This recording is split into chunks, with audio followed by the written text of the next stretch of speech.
tênis, né? É com tênis na cabeça, você não tem Pessoal, bom dia. Vai falar sobre filosofia moderna e a gente tem um resumo aqui que ele está tão bem esclarecido, tão bem explicado que a gente vai ler e qualquer dúvida a gente discute. Você veio com o professor. A gente vai mandar um e-mail para cada um, vocês tirem as dúvidas à vontade. Se tiver dúvida, fica quieto. Ao pensar em modernidade, muitas pessoas logo imaginam que estamos fazendo referência aos acontecimentos, instituições e formas de agir presente no mundo contemporâneo, hoje. De fato, esse termo se transformou em palavra fácil para muitos daqueles que tentam definir em uma única palavra o mundo em que vivemos. Contudo, não podemos pensar que esse contexto mais dinâmico e mutante surgiu do nada, que nada possui uma historicidade. Ou seja, hoje a gente tem, a gente está hoje na idade contemporânea e tal. Agora o que está se dizendo aqui é o seguinte, é que tudo tem uma origem, tudo tem um início, e o início, basicamente, de todas as transformações que existem hoje no nosso mundo, se dá início nesse período aqui. Então é bastante importante e interessante. Entre os séculos XVI e XVIII, um volume extraordinário de transformações estabeleceu uma nova percepção de mundo, que ainda pulsa em nossos tempos. Encurtar distâncias, desvendar a natureza, lançar em mares nunca antes navegados, foram apenas uma das poucas realizações que definem esse período histórico. De fato, as percepções do tempo e do espaço, ainda tão extensas e progressivas, ganharam uma sensação mais intensa e volátil. Como a gente estava falando aqui no primeiro tópico aqui, a respeito de tudo hoje tem uma origem nesse período aí. Hoje a gente viu recentemente o homem chegar à Lua, né? E a dificuldade antes de se chegar no outro continente era talvez até maior do que hoje chegar à Lua. E então aqui a gente tem a primeira consciência, né? O processo de formação das monarquias nacionais pode ser um dos mais interessantes exemplos que nos revela tal feição. Neste curto espaço de quase 4 séculos, os reis europeus assistiram à consumação de seu poder hegemônico, bem como experimentaram as várias revoluções liberais defensoras da divisão do poder político e da ampliação dos meios de intervenção política. Tronos e parlamentos fizeram uma curiosa ciranda em apenas um piscar de olhos. Então, além disso, se hoje tanto se fala em tecnologia e globalização, não podemos refutar a ligação intrínseca entre esses dois fenômenos e a Idade Moderna. O advento das grandes navegações, além de contribuir para o acúmulo de capitais na Europa, inclusive a gente colaborou bastante, né, também foi importante para que a dinâmica de um comércio de natureza intercontinental viesse a acontecer. Com isso, as ações econômicas tomadas em um lugar passariam a repercutir em outras parcelas do planeta. No século XVIII, o espírito investigativo dos cientistas e filósofos iluministas catapultou a busca pelo conhecimento em patamares nunca antes observados. Não por acaso, o desenvolvimento de novas máquinas e instrumentos desenvolveram em território britânico o advento da Revolução Industrial. Em pouco tempo, a mentalidade econômica de empresários, consumidores, operários e patrões fixaram mudanças que são sentidas até hoje. Em primeiro olhar, a Idade Moderna pode parecer um tanto confusa por conta de fluidez dos vários fatos históricos que se afixam e logo em seguida se reconfiguram. Apesar disso, dialogando com eventos mais específicos, é possível balizar as medidas que fazem essa ponte entre o tempo contemporâneo e moderno. Basta contar um pouco do tempo. Aquele mesmo que parece ser tão volátil, nesse instigante período histórico. Bom, a gente verificou aqui, né, o que foi dito no início, que a maioria do que a gente vê hoje aqui nos dias de hoje, teve uma origem nesse período. As embarcações, a Revolução Industrial, as tecnologias, os experimentos, os testes científicos, etc, etc, etc. E aí, a gente vai citar aqui alguns... absolutismo francês. Alguns fatos, alguns acontecimentos e alguns pontos específicos aqui do mundo, né, da Europa aqui no caso. O primeiro aqui é o absolutismo francês. O absolutismo trata-se de um Estado forte, centralizado e duradouro que tomou a forma de monarquia nacional. A França foi o único país onde o absolutismo da Idade Moderna melhor se desenvolveu. O processo de formação do Estado centralizado francês teve início com os governantes capetingios, no século X. Foi durante a crise sucessória capetingia, de 1328, que a família Valois assumiu o trono francês, gerando confronto e disputas com a Inglaterra. Com a Guerra dos 100 Anos, esses confrontos foram interrompidos. O processo centralizador foi retomado no século XVI, teve um contexto marcado por disputas religiosas, e esses conflitos envolviam a burguesia, a nobreza e populares, e se referia à fragmentação de poder e à imposição de limites ao poder real. A gente já viu aqui bastante comentários sobre esse momento e esse período. As lutas se intensificaram no governo de Carlos IX, envolvendo a burguesia calvinista e a nobreza católica. O auge desse conflito foi a Noite de São Bartolomeu, 24 de agosto de 1572, quando milhares de protestantes foram massacrados em Paris. As lutas prosseguiram no governo de Henrique III. Deixa eu fazer um parênteses. Repete essa data. A data é século XVI ou a data 24 de agosto de 1572? 1572, Noite de São Bartolomeu. Diz aí um historiador que o rio Sena, por ele não corria água, mas corria o sangue. Vermelho. De tanta morte. Interessante, né? Essa questão de morte aí generalizada, ela não é nova, né? 1572. O que está acontecendo aqui no Brasil? Nada. O Brasil ainda está. E lá na França, nós já temos esse modernismo, né? essa renascença, primeiramente, acontecendo. E aqui no Brasil, nada acontece, porque tudo mata, tudo faz o que fez, muito roubo, muitos países se enriqueceram através daqui. Os portugueses chegando aqui, né, e tomando conta. Os espanhóis. O Brasil financiando a Revolução Industrial, a riqueza do Brasil, aí Portugal tirava, mas ia direto para a Inglaterra, né? Porque na época do descobrimento aqui, eles falavam que eram os nobres que vinham de lá para cá, mas não. Era traficante, estrupador, bandido. Você está aqui em Portugal, você é ladrão, mas lá você vai te dar um latifúndio. Lá você vai ser nobre. Só que leva à frente. Interessante. Aristóteles, eu vou abrir um parênteses aqui. Aristóteles, ele dividia a sociedade em duas classes. A classe dos, digamos assim, dos servidores, né, dos escravos e dos senhores. E essa filosofia aristotélica teve muita influência na Europa, na Idade Média, né?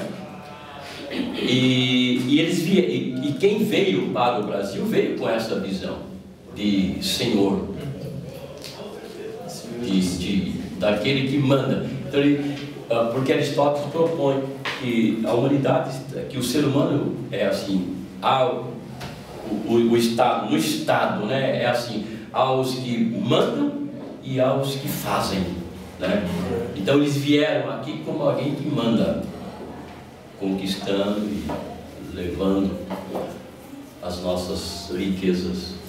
E o mais grave, né, professor, é que a grande maioria das pessoas que vieram mandar não tinha nenhuma qualificação, né? Pessoas completamente desprovidas de uma inteligência que pudesse, de fato, produzir um avanço no país. Né? Então, se viesse algum pensador de qualidade, a situação seria completamente diferente.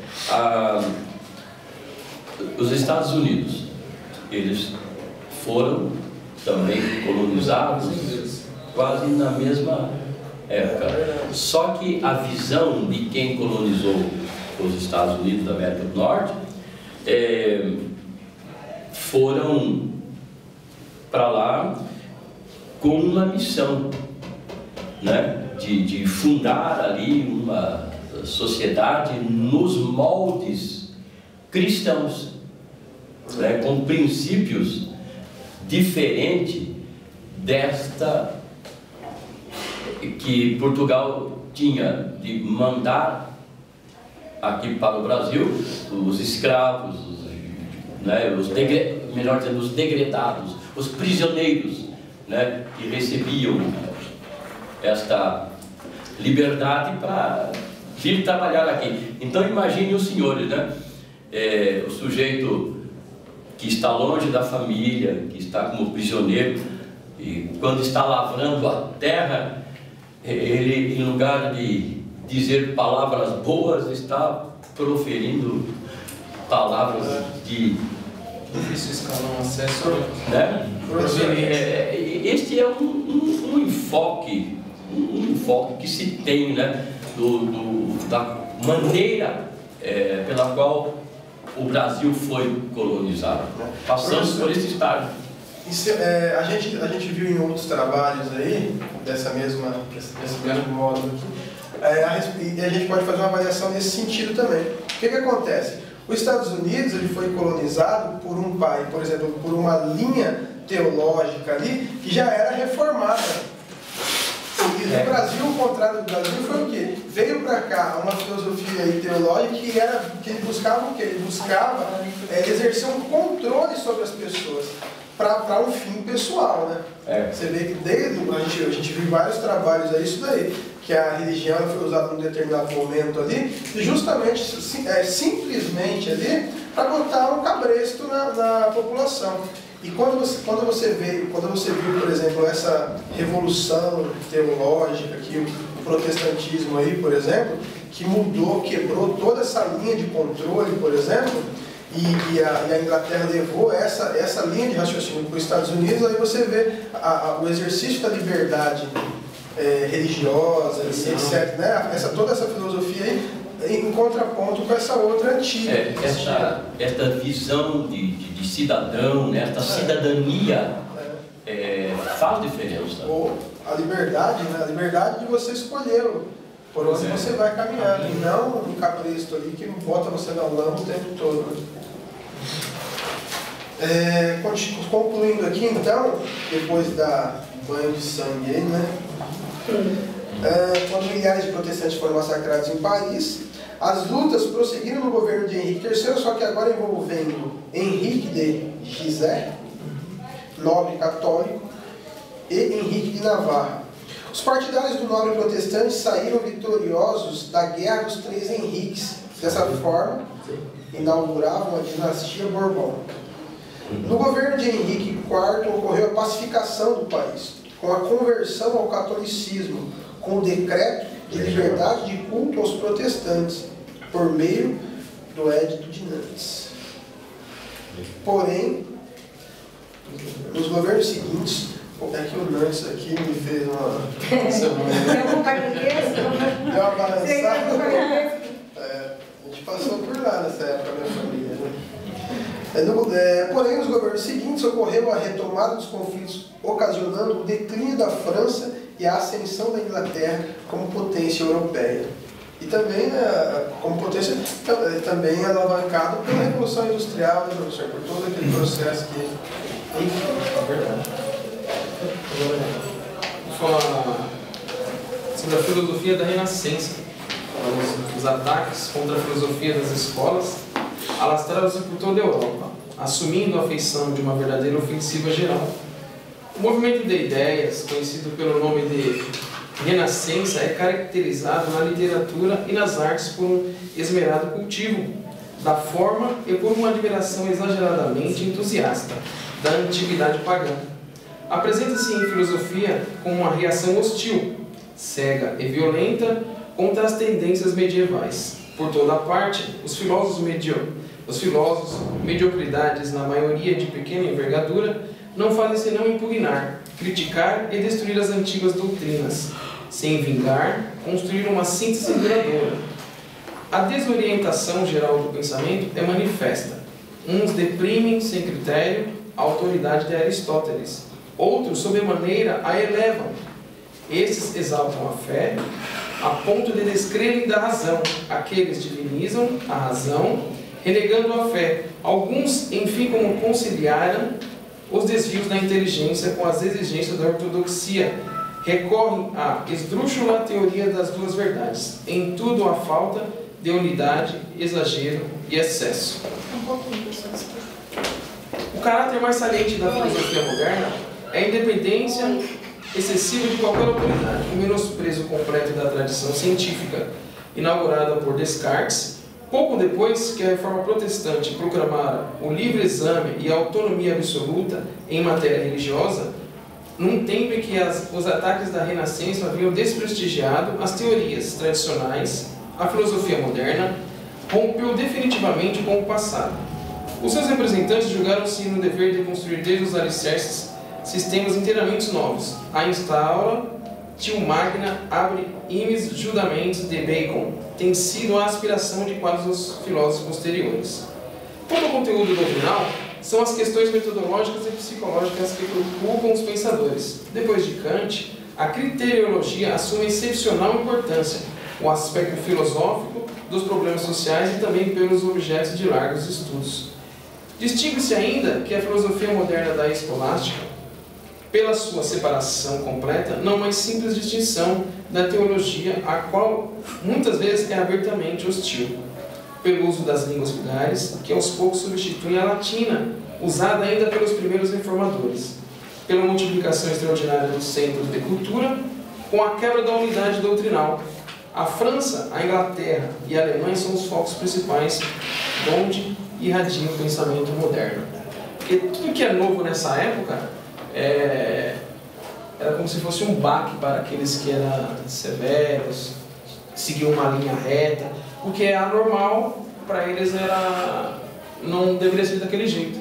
Mas o que seria de hoje, da nossa sociedade, se não tivesse esses pensamentos diferentes, o modo de agir, de pensar, de fazer, de atuar? Por que você, como antigamente eles aravam a terra com um boi, ele arava, arrastava? Hoje em dia já existem os maquinários. Se não fossem esses grandes ideológicos, as pessoas que quiseram fazer a revolução, o movimento, o jeito de pensar, de agir dessa população, se nós ficássemos pacatos, sereno, seguindo tudo que estava na antiguidade, como é que seria o dia de hoje, né?